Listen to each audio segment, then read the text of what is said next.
pada saat kita memasukkan makanan ke dalam mulut.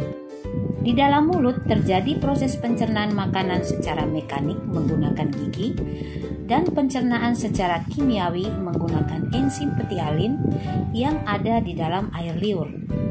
Selain itu, di mulut juga terdapat lidah yang berfungsi membolak-balik makanan hingga membentuk gumpalan yang disebut bolus. Setelah dari mulut, makanan akan melalui faring. Nah, ini merupakan pintu menuju tenggorokan dan kerongkongan.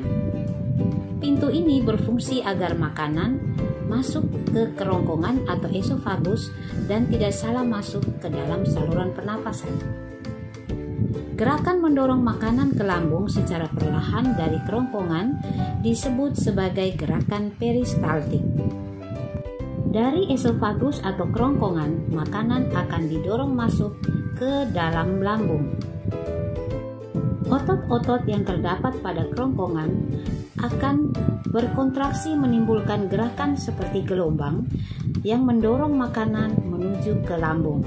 Di ujung kerongkongan terdapat otot sphincter, otot-otot yang berbentuk cincin yang berfungsi untuk mendorong makanan ke dalam lambung dan mencegah makanan kembali ke kerongkongan. Di dalam lambung terjadi proses pencernaan makanan secara kimiawi dan secara mekanik. Secara mekanik dibantu oleh otot-otot dinding lambung dan secara kimiawi dibantu oleh beberapa zat kimia seperti asam lambung, enzim pepsin, dan enzim renin. Enzim pepsin berfungsi untuk mencerna protein menjadi peptid. Selain itu juga terdapat HCl atau asam lambung yang berfungsi untuk membantu mencerna makanan dan membunuh kuman penyakit yang masuk bersama makanan. Berikut adalah aktivitas enzim pepsin yang berfungsi mengubah protein menjadi peptid. Selain itu, di lambung juga terdapat enzim renin yang berfungsi untuk mengubah kaseinogen di dalam susu menjadi kasein. Di dalam lambung, makanan akan dilumatkan dalam 3 sampai dengan 4 jam hingga berbentuk bubur yang disebut kim dengan bantuan asam lambung. pH kim adalah pH asam. Setelah dari lambung, kim akan didorong masuk ke dalam usus halus, yaitu duodenum atau usus 12 jari, jejunum atau usus kosong, dan ileum atau usus penyerapan.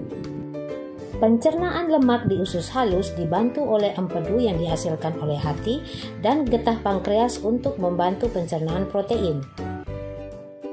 Pada ileum atau usus penyerapan terdapat villi, yaitu berupa tonjolan-tonjolan untuk menyerap sari-sari makanan yang selanjutnya akan menuju ke dalam aliran darah dan disebar ke seluruh bagian tubuh kita. Selanjutnya, sisa-sisa makanan akan bergerak menuju ke usus besar atau yang disebut dengan kolon. Di usus besar terjadi proses penyerapan air, pembentukan vitamin K, dan pembusukan sisa makanan menjadi feses dengan bantuan bakteri Escherichia coli.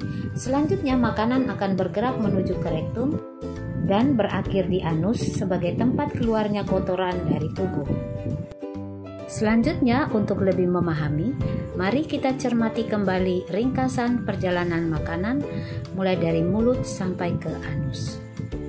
Selamat belajar, sampai jumpa, terima kasih.